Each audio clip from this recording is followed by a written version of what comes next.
වැඩිපුරම සීනිගම ගිහින් මිනිස්සු මොකද්ද කරන්නේ? සෙත් පතනවද?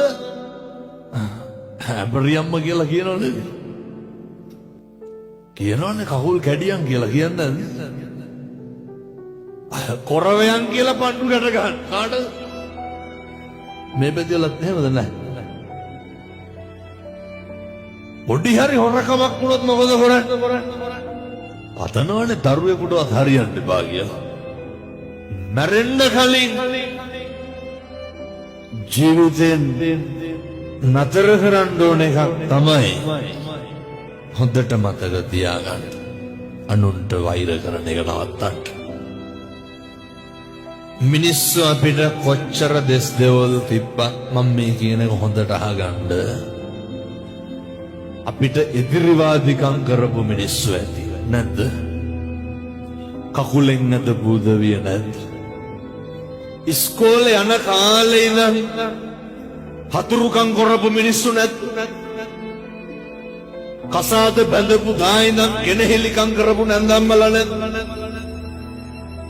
ගෙදර ආපු දා ඉඳන් ගම රටත් එක්ක අපිරිය කරපු මිනිස්සු නැද්ද? රස්සාවත් එක්ක එපා කරපු යාළුවෝ ජොබ් එකත් එක්ක එපා කරපු ආයතනයේ සමකාලීනව සේවකයෝ නැත්.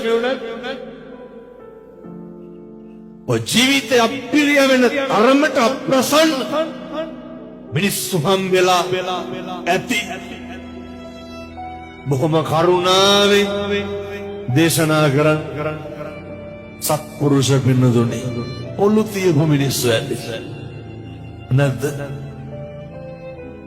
නැත්ද සල්ලි ඉල්ලගෙන ආපහු දීපු මෙතනදල එහෙම නැතුව මම කියන අනිත් පැතිවල ඉල්ල ගත්තාම ටිකක් දෙනවා හොරයි. ඔය සමහරව ඉන්නවනේ කියනවනේ හාමුදුරුවනේ දුන්නොත් දෙන්නේ 500යි. ඇයි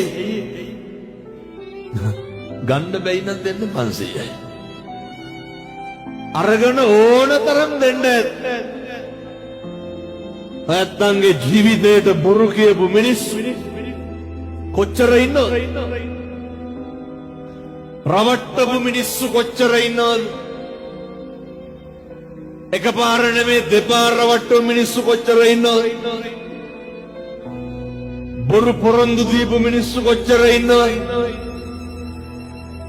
අප්‍රසන්න කරපු මිනිස්සු කොච්චර ඉන්නවද?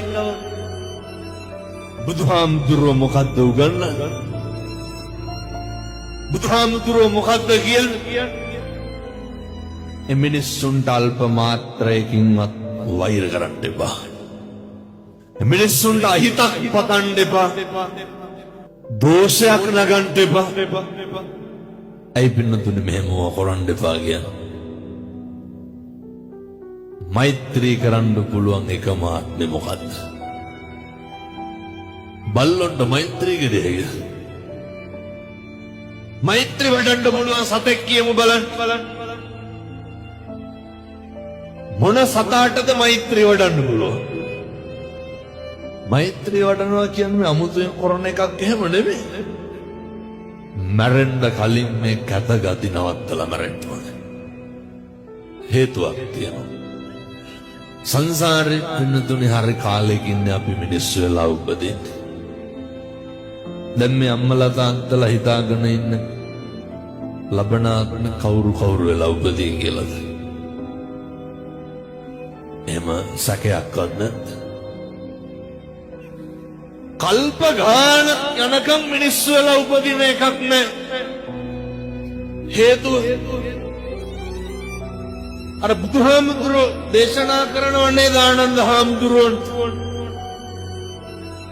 ආනන්ද මේ මහ පොළවට නිය පොත්ත ගහලා වැලි ටිකක් ගත්තාම ඕකේ රැඳෙන්නේ කොච්චරක්? ඒ වගේ බොහොම පොඩි ප්‍රමාණයක් පින්නත් මිනිස්සු වෙලා උපදී කල්ප ගානක් යනකම් ආය අපි මිනිස්සු වෙලා උපදින එකක්. දැන් ප්‍රශ්නයක් තියෙනවා. මොකටද මිනිස්සු වෙලා උපදින්නේ? ගැටලුවක් තියෙනවා. මේකෙන් තේරෙන්නේ නැහැ හොඳ.